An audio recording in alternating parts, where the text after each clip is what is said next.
Shalom Bapak Ibu, apa kabar kita hari ini? Bagaimanapun keadaan kita, saya percaya bahwa kita tetap dikuatkan, tetap bersuka cita, dan terlebih-lebih semangat. Dan yang lebih penting lagi, tetap sabar menjalani apapun yang Tuhan izinkan terjadi. Sama seperti firman Tuhan yang kita dengarkan hari ini, yang nanti akan saya berikan tema sabar menanti waktunya Allah. Firman Tuhan hari ini diambil dari Yeremia pasal 30 ayat 12 sampai ayat yang ke-22 di bawah judul Janji Pemulihan Israel. Sekali lagi, tema kita hari ini adalah sabar menanti waktunya Allah. Mengawali khotbah saya hari ini, beberapa pertanyaan akan kita dengarkan. Bagian pertama, kenapa harus sabar? Sekali lagi, kenapa harus sabar? Karena apapun yang kita nikmati, kita jalani, dan kita rasakan di dalam kehidupan ini, semuanya melewati proses. Sekali lagi, semuanya melewati proses.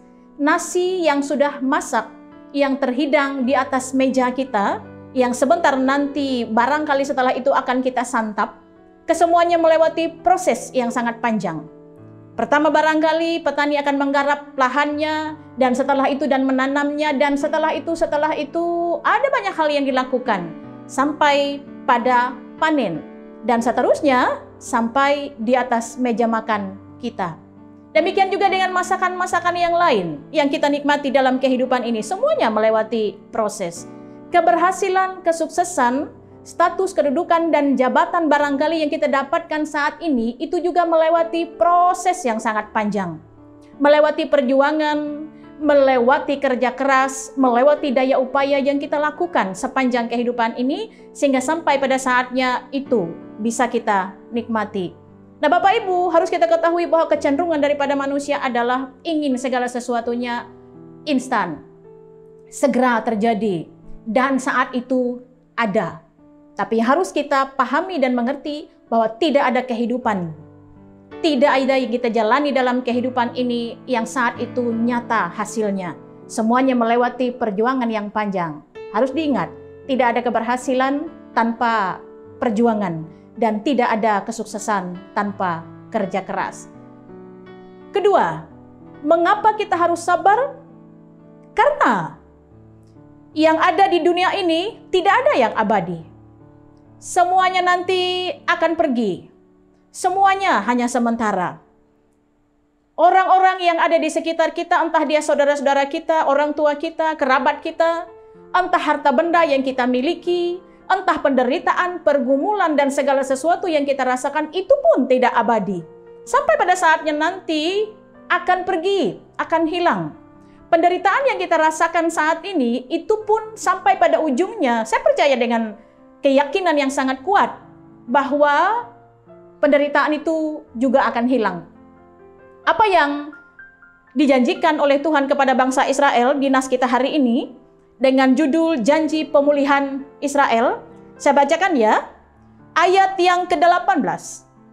Beginilah firman Tuhan, sesungguhnya aku akan memulihkan keadaan kemah-kemah Yakub dan akan mengasihani tempat-tempat tinggalnya. Kota itu akan dibangun kembali di atas reruntuhannya, dan puri itu akan berdiri di tempatnya yang asli. Artinya bahwa penderitaan mereka akan segera diganti. Penderitaan mereka akan segera mencapai titik ujungnya dengan pemulihan yang akan dilakukan oleh Tuhan. Tidak ada yang abadi. Karena itu hal yang harus kita lakukan adalah bersabar untuk menjalani semua hal yang sementara itu. Yang ketiga, kenapa kita harus sabar? Karena memang rencana kita dengan rencananya Allah teramat sangat berbeda bagaikan langit dan bumi. Kita membuat ada banyak rencana dalam hidup ini, tapi Tuhan juga membuat ada banyak rencana dalam kehidupan kita yang kesemuanya mendatangkan kebaikan. Itulah Bapak Ibu, ketika kita meminta dan memohon kepada Tuhan, selalu ada 3 hal yang terjadi. Yang pertama, dalam doa kita, Tuhan menjawab, ya, karena memang apa yang kau minta yang engkau inginkan itu memang sesuatu hal yang menjadi kebutuhanmu, atau memang itu akan engkau alami dan rasakan dengan segera. Kedua, barangkali jawaban Tuhan, tidak. Karena permintaanmu tidak mendatangkan kebaikan untukmu. Bisa saja kita meminta segala sesuatu yang ujung-ujungnya nanti akan membawa kita menjauh daripada Allah. Bahkan mendatangkan keburukan bagi hidup kita. Tuhan menjawab tidak. Dan yang ketiga, Tuhan akan menjawab, nanti dulu. Sabar ya, tepat pada waktunya akan kuberikan untukmu. Jadi jangan heran kita berdoa saat ini bisa saja dikabulkan oleh Tuhan 5 tahun yang akan datang, atau 10 tahun yang akan datang, atau barangkali lebih singkat lagi 2 tahun yang akan datang. Sabar menanti. Kita percaya ketika Tuhan mengabulkannya, kita percaya ketika Tuhan memberikan jawaban atas doa kita, itu waktunya Allah. Waktu yang tepat, dan pada saat itu memang itu yang kita butuhkan di dalam kehidupan ini. Dalam berdoa pun, kita harus sabar menanti jawabannya Tuhan. Selanjutnya, kenapa kita harus sabar? Ini bagian yang terpenting.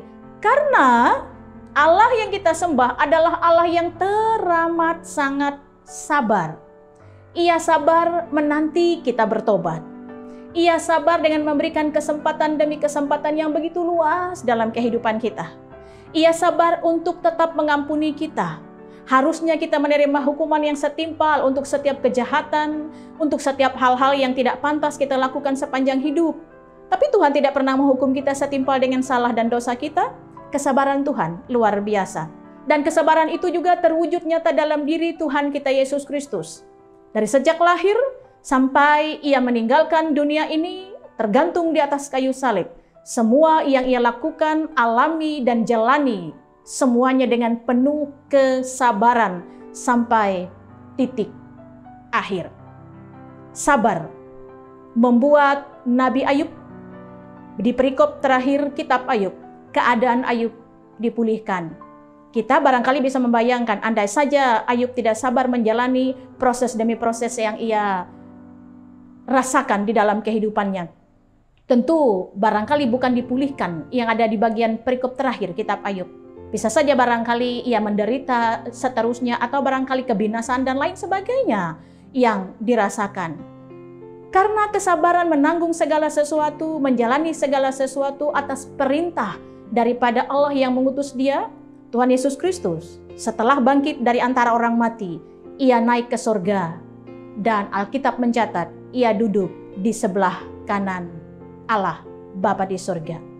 Bapak Ibu bisa lihat bahwa sabar menanti waktunya Allah, sabar menanti pemulihannya Allah, akan mendatangkan kekuatan, dan terlebih-lebih hasilnya akan mendatangkan berkat, akan mendatangkan iman dan pengharapan yang semakin bertumbuh, semakin kuat di dalam kehidupan kita dari hari ke hari. Karena itu Bapak Ibu yang dikasihi Tuhan, nas kita pada hari ini mau mengajak Bapak Ibu dan saya, mari ikuti proses yang ada. Percaya bahwa ada rencana Allah yang begitu luar biasa yang ia telah sediakan di ujung perjalanan kita. Jadilah pribadi yang sabar dari awal sampai akhir. Sebab kesabaran akan mendatangkan kekuatan, kesabaran akan mendatangkan pemulihan, dan kesabaran yang kita miliki akan membuat kita menikmati janji-janji Allah yang kekal di dalam kehidupan kita. Tuhan Yesus memberkati. Amin. Mari kita berdoa. Allah Bapa yang Maha Kuasa, kami bersyukur kepadamu untuk setiap peristiwa demi peristiwa, bahkan proses demi proses yang Engkau izinkan terjadi di dalam kehidupan kami ya Tuhan. Ajarkan kami meyakini bahwa tidak ada penderitaan tanpa ujung. Segala sesuatunya pasti telah Engkau rencanakan, dan dengan kesabaran ketika kami menjalaninya, ada sukacita, ada kebahagiaan, ada berkat yang nantinya akan kami terima. Mari contoh dan teladan yang diberikan oleh Ayub, yang diberikan oleh Tuhan kami Yesus Kristus, semuanya akan membuat kami kuat, sabar sampai akhir, menanti waktunya Tuhan. Terima kasih ya Allah, diberkati warga jemaat-Mu dalam perjuangan kerja keras daya upaya mereka untuk terus melakukan yang terbaik, Kami percaya dengan pertolongan Tuhan, kesabaran berlipat kali ganda Engkau anugerahkan dalam kehidupan mereka. Janji-janji pemulihan, kekuatan, kebahagiaan, pasti mereka nikmati sepanjang kehidupan mereka, tetap mentaati Engkau dan mensyukuri setiap kasih dan karunia-Mu sepanjang kehidupan kami. Ini doa dan permohonan kami ya Tuhan, sekarang ini sampai selama-lamanya. Kami hanya mau pertaruhkan kehidupan kami dengan proses demi proses yang terjadi, hanya ke dalam tangan pengasihan-Mu saja. Di dalam nama Tuhan kami Yesus Kristus, kami sudah berdoa. Amin.